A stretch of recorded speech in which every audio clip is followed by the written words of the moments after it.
10 months ago, I made this tutorial. It was about scanning a building using nothing more than a drone.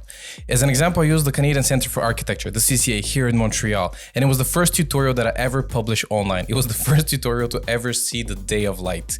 Now, for the first several weeks, I hit several hundred views, which was awesome. In the eyes of YouTube, I was nobody, not a big following, so it made sense and I was happy. I got few comments, people were using it, it was useful, great. A few months later though, something interesting happened.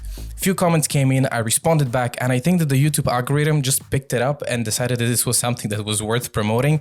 So the couple of hundred views became 1,000, 2,000, 3,000, 4,000, 5,000, and then it plateaued at around 7,000. Amazing, Mom, I'm famous. No, but for real though, this was absolutely great. My work, something that I'm passionate about, was helping others. Great.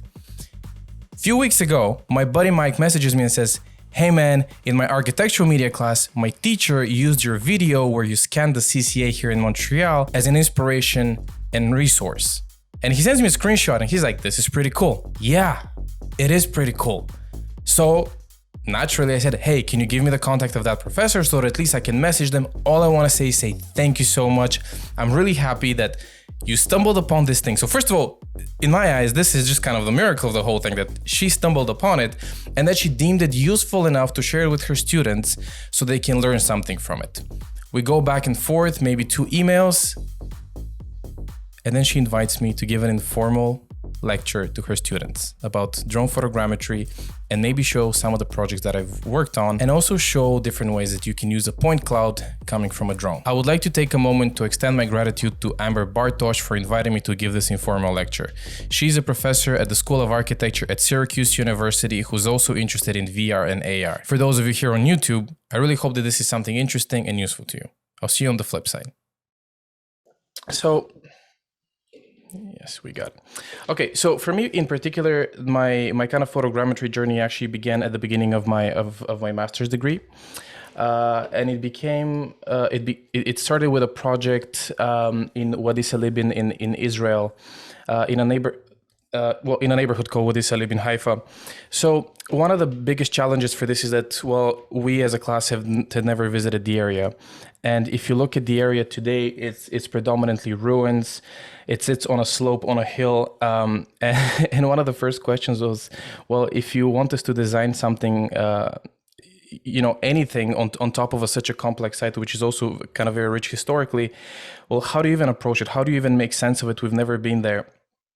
So luckily for us, one of the professors who was working with us sent us something shy of 800 to 900 photos that we were able to create a 3D model of the entire area. And this is just a map to show you that what war can do to an area. So 50% of the area is completely gone, and whatever is left, it's in ruins. So if you want to kind of lay a brick or remove anything, you first of all, you need to be able to understand exactly what it is that you're looking at, which is across the ocean.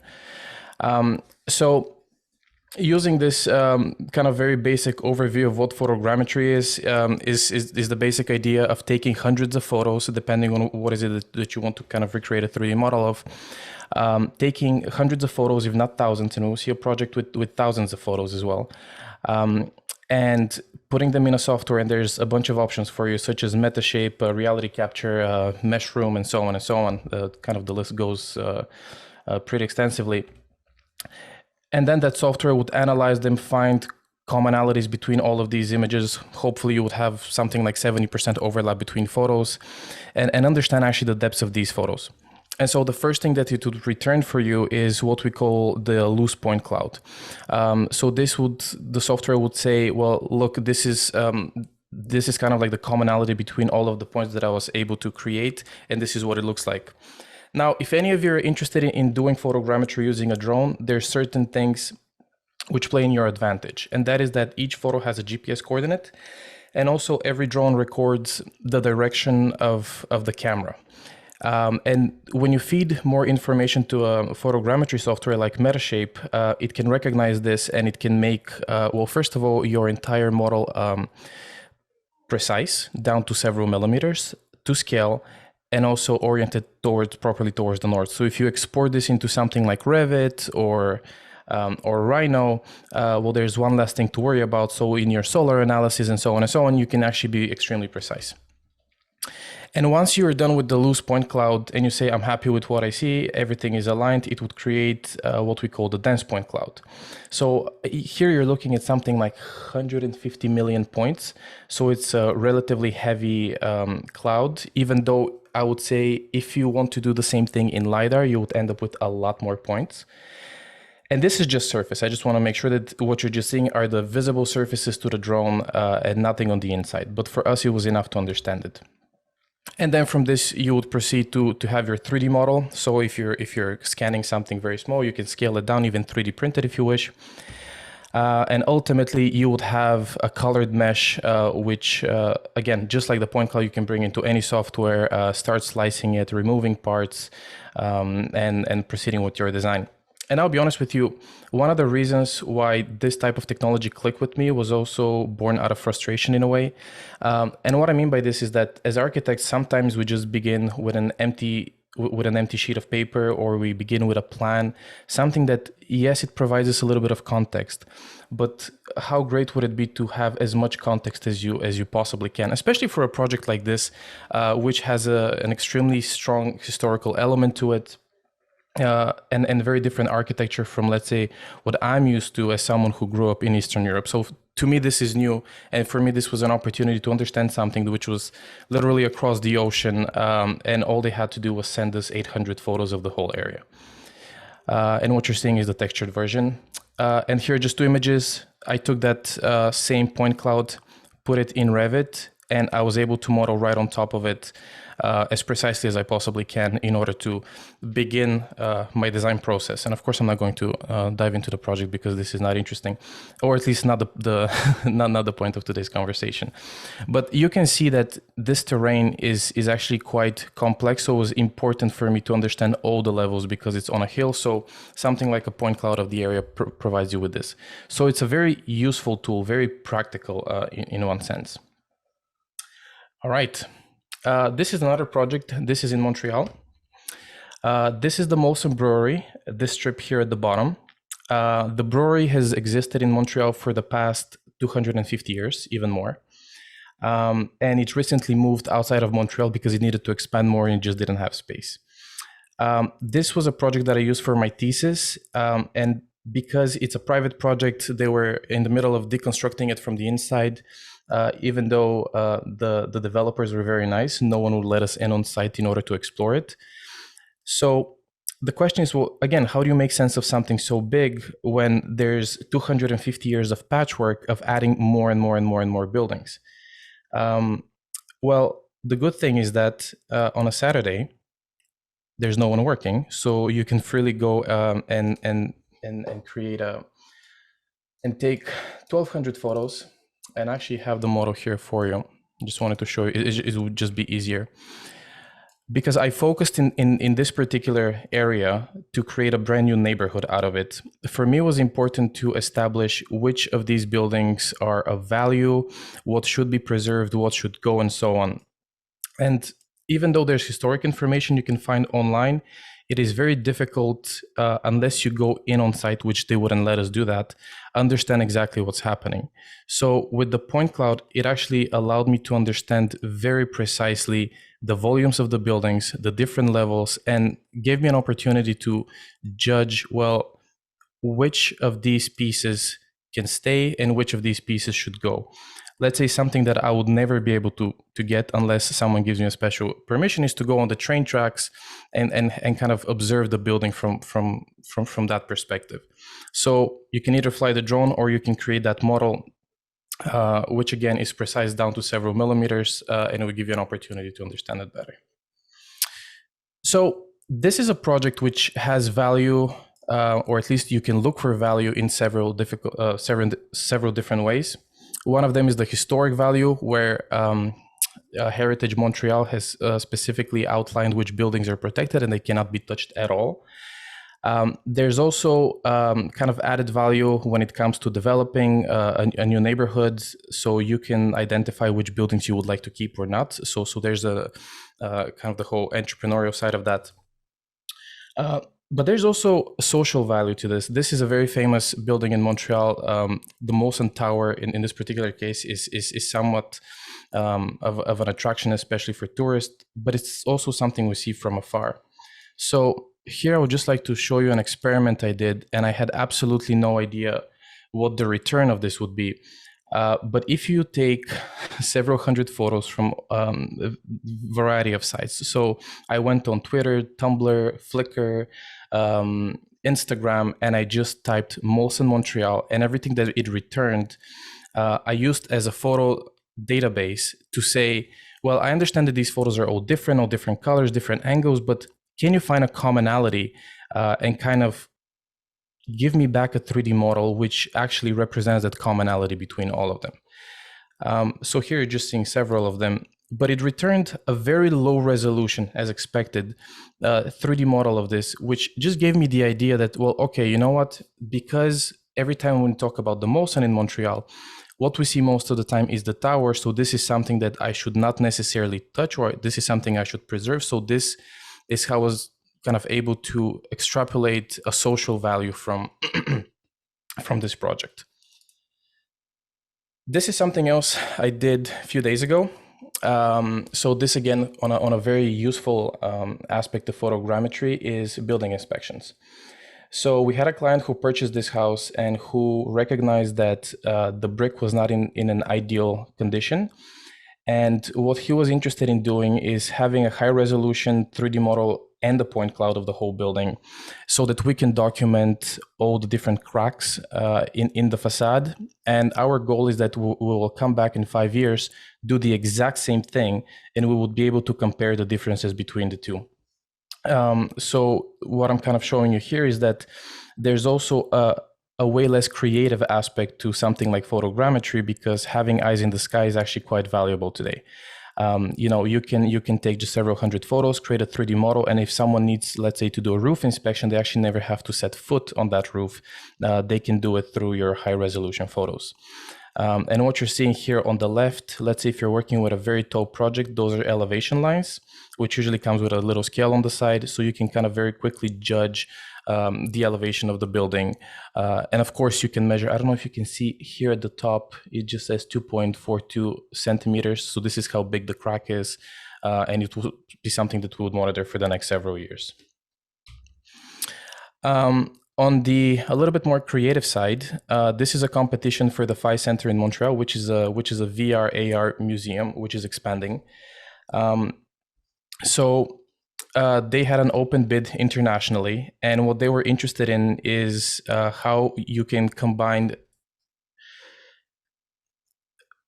old architecture with something new. So they were interested in the liminal spaces in between, which for us, again, because we had no access to the building itself, the only thing that we could do to understand what's happening behind certain buildings was to create a point cloud and a 3D model out of a drone. So we used the same images as part of our presentation to kind of understand the flow of people and or at least to propose a flow of people.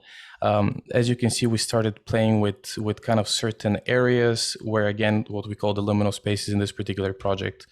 We were able to kind of look at different possibilities of paths, but this was only kind of an opportunity we had to be so precise just because we had that point cloud. So it became as a backdrop, and as you can see, very, very quick massing just to understand how much space we have. And to be honest, this was 1,500 photos, the entire thing. And it took me maybe 1 hour on site to take these photos and maybe 2 to 3 hours at home to generate this point cloud. Something that would take me probably days if I would like to measure the whole area. And excuse me, and this is part of the final panel that we submitted with very simple geometry and the relationship of kind of different entrances. So this is all generated by the point cloud, and we were lucky enough to be able to find a 3D map of Montreal. So we superimposed these things, so you can begin creating these collages with your point clouds. And again, superimposition of some hand sketches on top of the point cloud. So extended reality. So this is a project from one of my colleagues at McGill who was interested in kind of creating a VR AR space on McGill campus. So just a few words. This is the Red Path Museum that you see in the back. It's a museum on McGill's campus, and this was part of her proposal. Now, if I show you the site, one of the things you would notice is there's well, the whole site is on slope because it sits on a mountain. So for her, it was actually quite important to be able to understand all the different levels and the relationship between the buildings. Even though we have some drawings of these buildings at McGill, we actually don't have them in relation to one another. They're kind of all individual ones. So again, in a very useful way, she was able to measure and recreate certain geometries based on the cloud. And she actually used it in one rendering in the back, kind of trying to present somewhat of a realistic representation of her proposal. Again, so drone photogrammetry doesn't necessarily, or photogrammetry in general actually doesn't limit you to architecture. If you're interested in particular objects, of course, you can scan those. And one of the great things is that, even your cell phone is becoming so capable of taking images that you don't necessarily need to have an expensive DSLR or a mirrorless camera. You can kind of satisfy that need with just using a phone. This was one of my first attempts of baby Grogu. Maybe like 100 photos was enough to generate this model. Another use case scenario, this is a door at McGill, again for preservation purposes. If you spend more time and take a lot more photos, you can actually create a very high resolution model.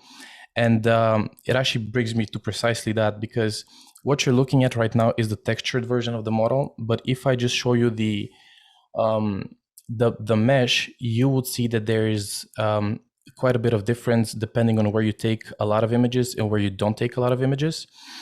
So this is just something to keep in mind, because if you're scanning a building or if you're scanning a particular object because it's important for your site or it's important for that particular rendering, it depends. If it's very close to you, maybe you would spend a lot of time and a lot of photos and a lot of energy on capturing all of that, or you would not, because the more photos you take, the more time it takes to analyze and to generate these 3D models. So it's really up to you. These are just the vertices. And this is exactly what I'm talking about. So this is coming from Quixel Megascans, and we're going to see them in a second. But it's just the whole idea of, well, if you don't need something to be very, very detailed, don't spend time on it. But if you want, you can actually have a very high poly count in your mesh and then just kind of reduce it in your software, be it Metashape or RealityCapture. Which brings me to maybe one of my favorite resources, and I would recommend you use it for digital representations, or especially if you're doing something which has a little bit more of a historical context. So this is Quixel Megascans. They are absolutely amazing when it comes because everything on their website is photo scanned, from 3D images to textures. They're done exactly using photogrammetry. They just take plenty of photos of the same object and they give you back very highly detailed models. They're so highly detailed that this is some of the results you can expect. If you create an account as a game developer, this would all be free, all of it. If you subscribe to Unreal Engine 5, which again is free and recently just came out, all of this is built in, so your representations can really, your kind of like renderings can really take on a whole new life. And again, this is all enabled because of photogrammetry. And those are just some examples that I've done in the past. And I think that this is where I would stop, because I just wanted to kind of show you what is possible, certain use case scenarios. And I'll be curious if you guys have questions or something more specific that's been on your mind that maybe we can discuss.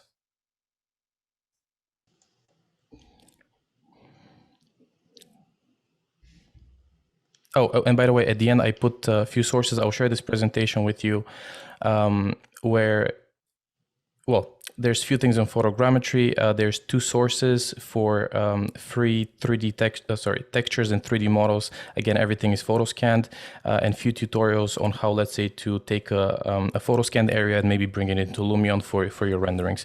So I'll send this presentation to Amber so that everyone can have it and just go and use the links.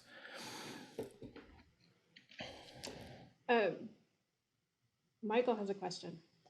Yes. All right. Well, first off, thanks.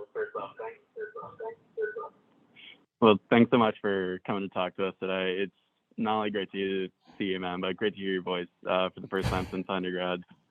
Really appreciate getting to see the work that you've been doing since we last saw each other. But I actually do have a question. Yes. So it was honestly a little bit surreal to see all these sites in Montreal that you've been capturing, not just CCA, but also the Molson Brewery and to a further extent, the McGill campus that Nicole was capturing. And so I noticed like in certain projects, such as the master's project you were doing in Israel, you modeled on top of the scans that you did.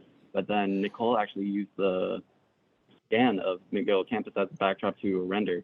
So my question is, what implications do you think this has on the way we visualize our projects, such as like in producing renders? Do you think the certain style of photogrammetry can actually impact how we actually put together these collages? Can they influence our style, so on and so forth? Well, yeah, absolutely. So I suppose there's the answer is twofold. So one is on the creative side, and that is that if you're kind of going after a particular look, or if you're kind of going after being absolutely honest to the environment, you can do that. So you can generate your model, maybe just cut out where your site is, develop that site, and kind of start producing your renderings from that point of view. Then there's also the question of utility. You know, instead of having someone spend several days measuring the entire environment around you or remodeling and whatnot, it's actually a very, very quick way to understand the site. And I would say for me, the biggest advantage is that I don't have to be physically there. You know, I just need only one person to go scan the whole area.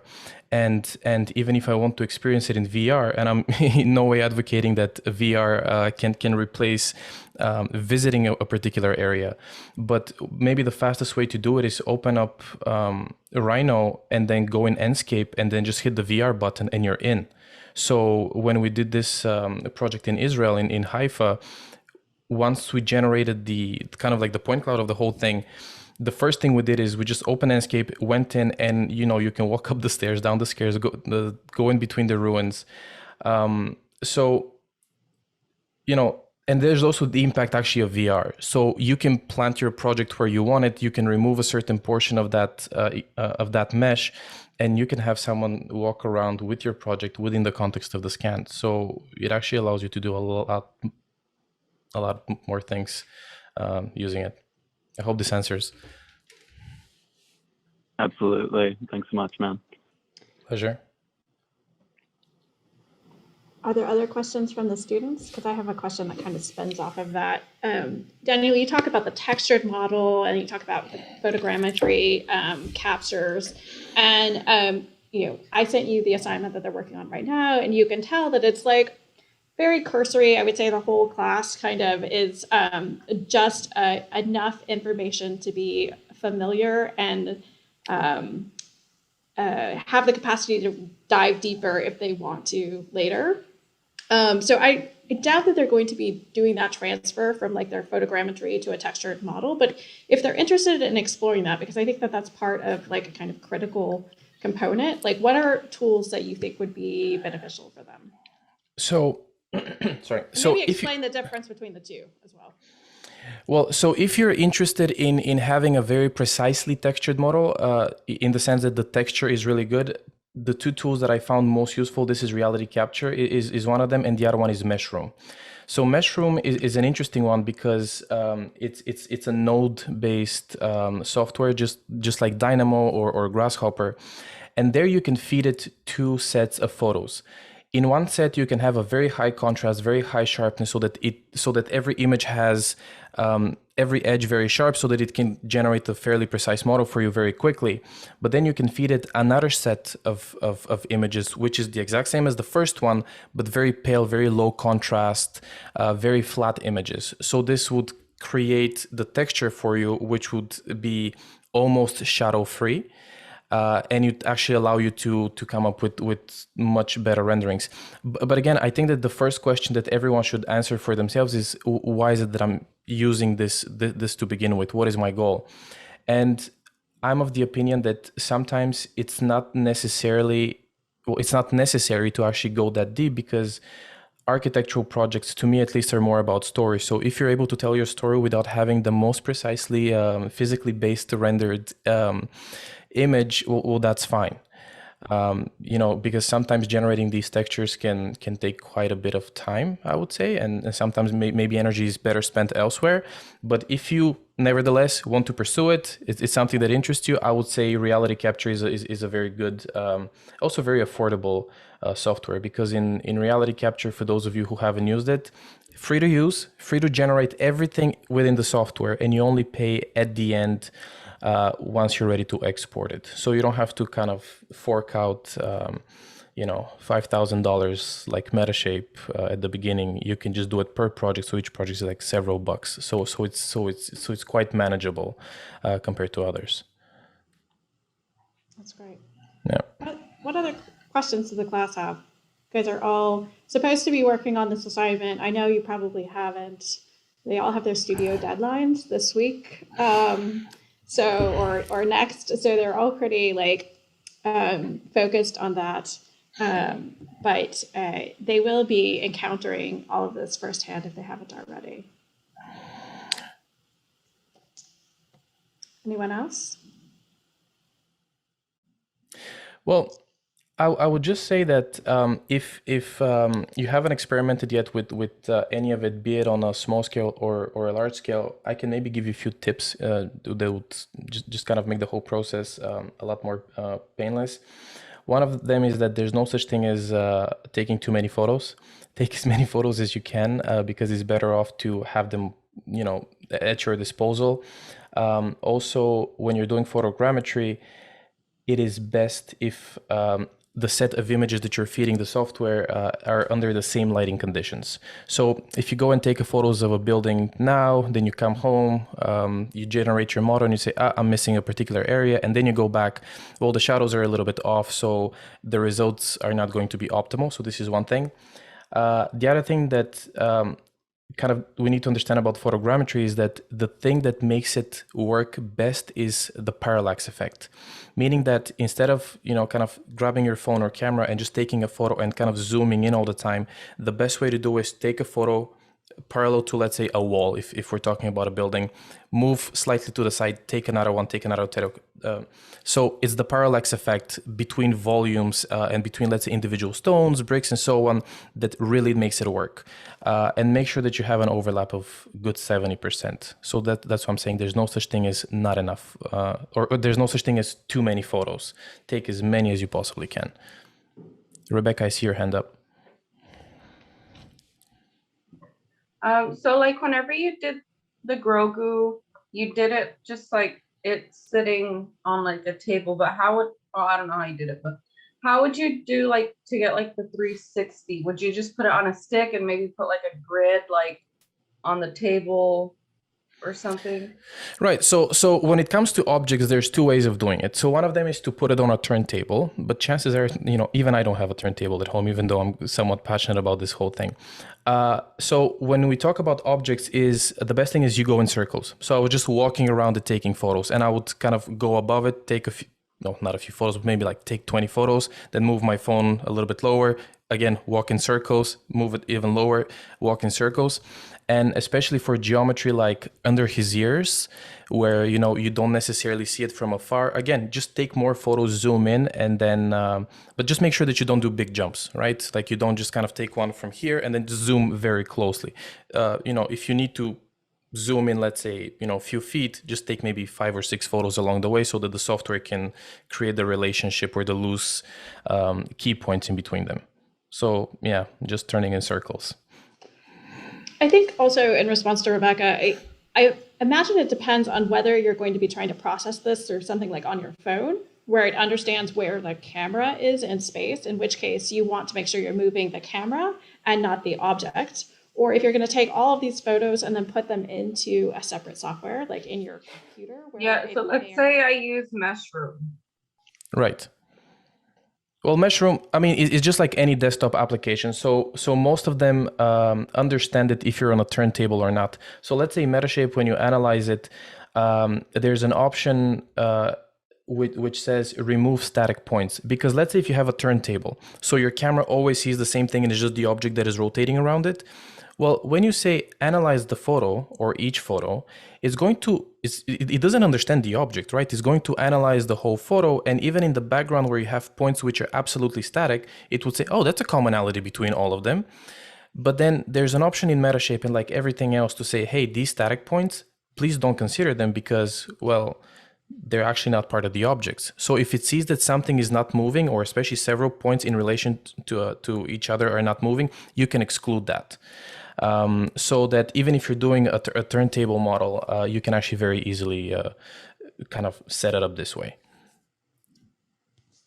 So all of them have an option. This is what I'm trying to say. Daniel, what do you think? I know you've been very clear, like photogrammetry is not the only thing that architects need to Right. know, but like in our conversation, you kind of talked about how you're using this in your own practice, or how you as an intern are contributing to this in your firm.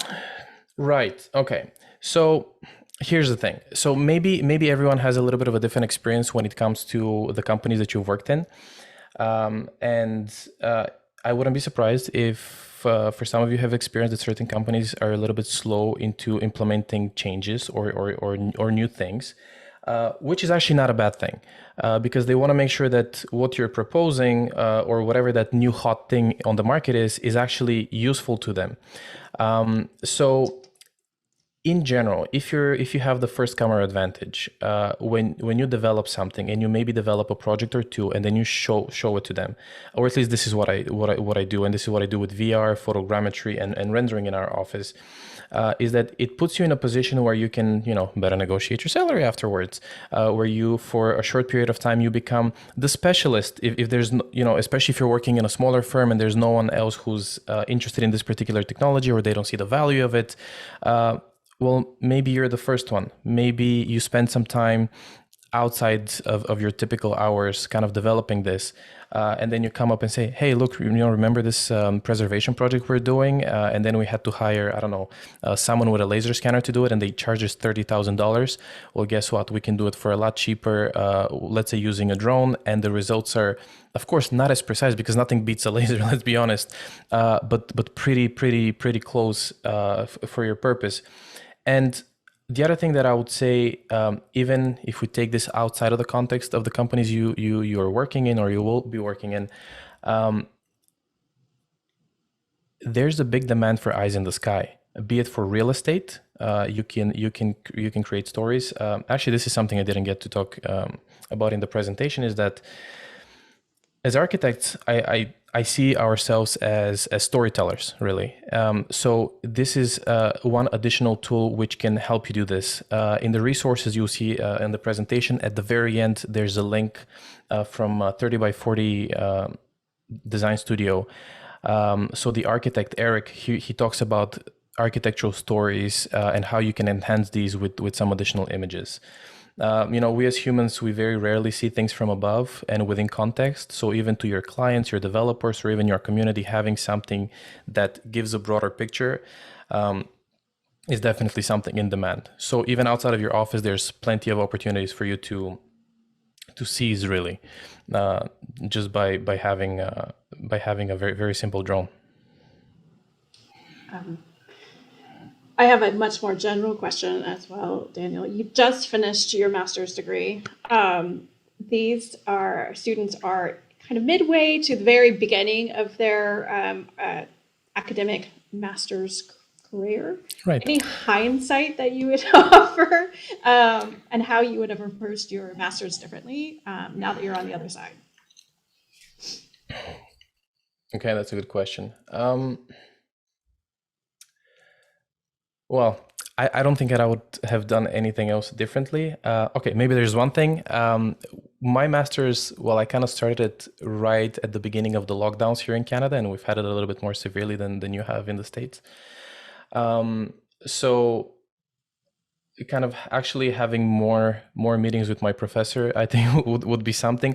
But if we're talking about the photogrammetry aspect of it, actually there's nothing I would have changed. Actually this was a tool which allowed me to explore, let's say in the case of the project in Haifa, allowed me to explore an area which I have never visited, like I've never set foot in Israel. So just use all the technology that's at your disposal. And the other thing is that US students right now enjoy a lot of free software. So this is the other thing. So please enjoy it as much as you can and experiment.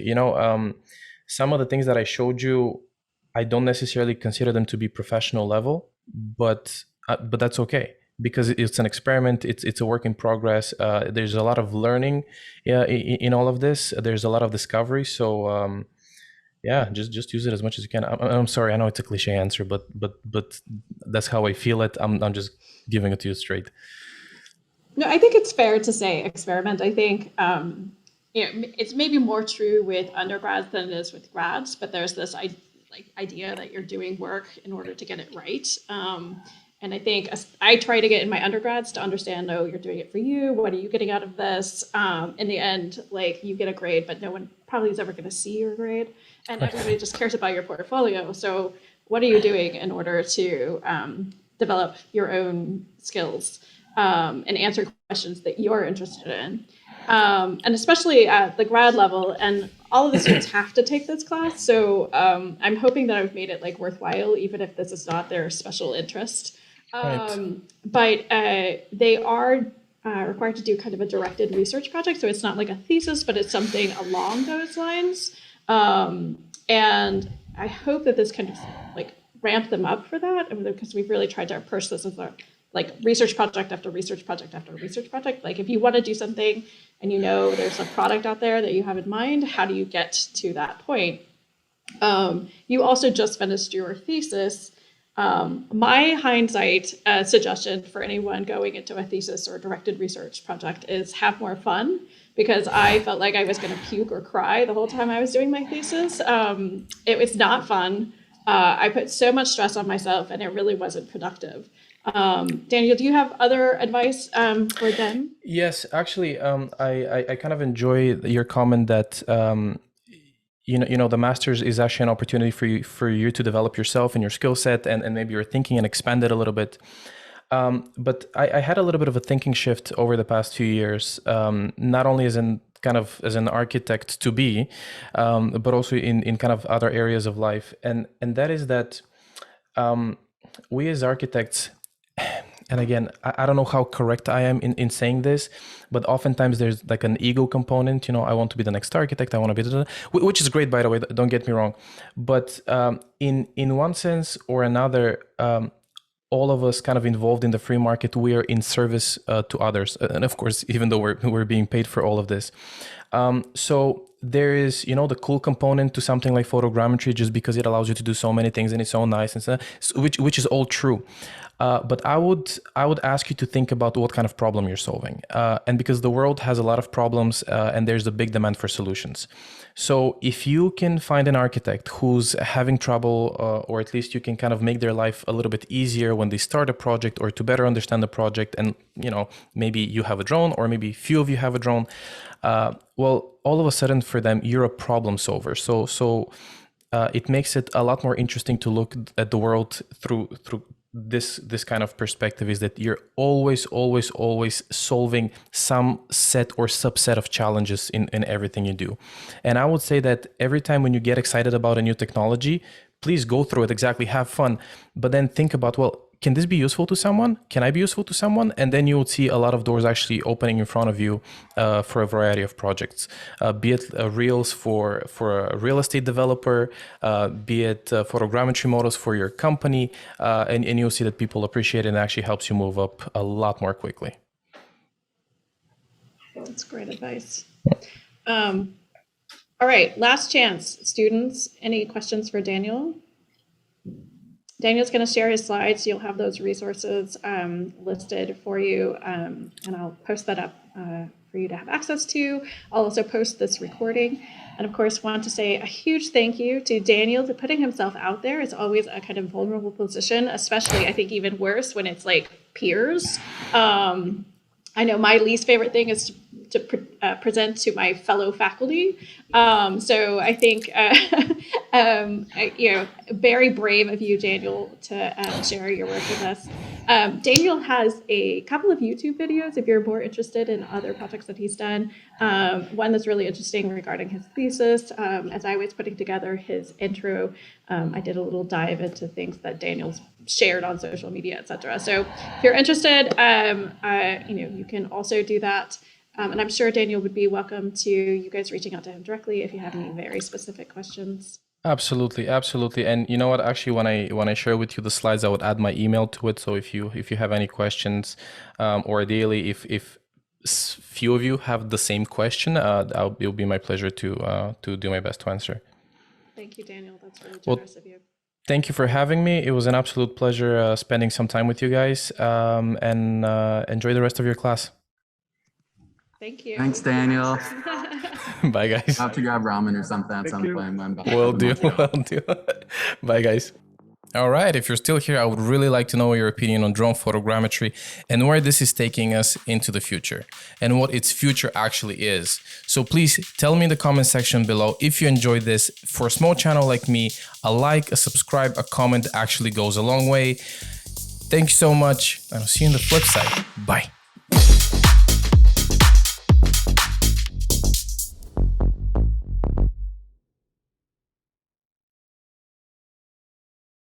10 months ago, I made this tutorial about scanning a drone using a building. Why not? I'm using a straw because of the mustache. I don't want to get the mustache wet. That's the reason.